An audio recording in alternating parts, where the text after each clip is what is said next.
Fowle also said you're heavy into martial arts, Tai Chi and all that killer stuff. I suppose we have to register you as a lethal weapon.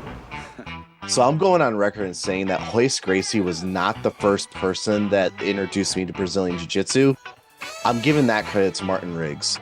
In this video, I'm going to be breaking down the final fight scene in the holiday action movie classic, Lethal Weapon. And yes, the Undisputed King is still Die Hard. Yippee-ki-yay, motherfucker. With that being said, I'm not just going to be doing a breakdown on the 4 jiu-jitsu moves in this fight scene. Yes, there are only 4 jiu-jitsu moves in this whole fight scene, but I will be critiquing the moves and giving my professional assessment on Martin Riggs' jiu-jitsu ability. And without further ado, Welcome to the party, pal! wrong movie. What do you say, Jack? Would you like a shot at the title? Don't mind if I do. The first jiu-jitsu move doesn't happen until about a minute into the fight. Then all of a sudden, Martin Riggs throws a headlock on Mr. Joshua. From here, what he does, he puts pressure on the nose, takes a side step, and then he hips in and throws Riggs onto the mat.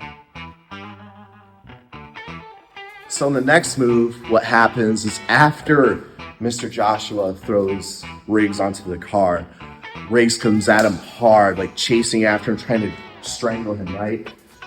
So what he does, he comes here, and what Mr. Joshua does perfectly is he traps the arm and he steps in for this beautiful hip toss. So Riggs ends up on top, and Mr. Joshua has a headlock on him. So what he does here perfectly is he creates a frame, and then he puts all of his weight down to break the headlock. Now, what he does from here is the fatal mistake in how he lost the armbar. Riggs took the arm, he just spun here, he didn't have a frame down, he just spun his leg, and then Mr. Joshua just sat up, go ahead, and then got in the guard.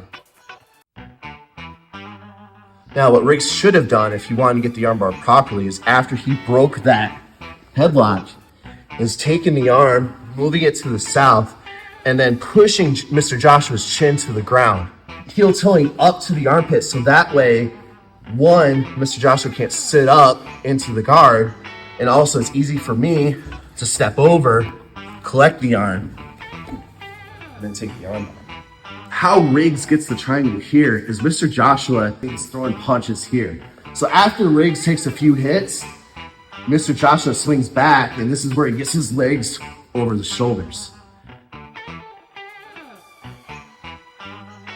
Riggs does get the arm over, but he's holding the arm and he's got his hips stretched out. And as we all know, that there's not a lot of pressure on the neck, and Mr. Joshua just falls over, and then Mr. Joshua passes out, Riggs kicks him off, that's the end of the fight. Now, what Riggs should have done properly is after Mr. Joshua throws that punch, brings the leg up, clear that arm, but instead of keeping his hip up like this, he should have just brought it down. Hold the head, pivot, grab his shin, don't forget to grab the shins, bite, and then finish. So if I were to give Riggs a belt right now, I would give him a 3-stripe white belt. Remarks like that will not get you invited to Christmas dinner. And if you enjoyed this video, again, don't forget to like, subscribe, leave a comment, share this video, and we'll see you next time. Happy trails, Hans. Wrong movie again. Have a nice day.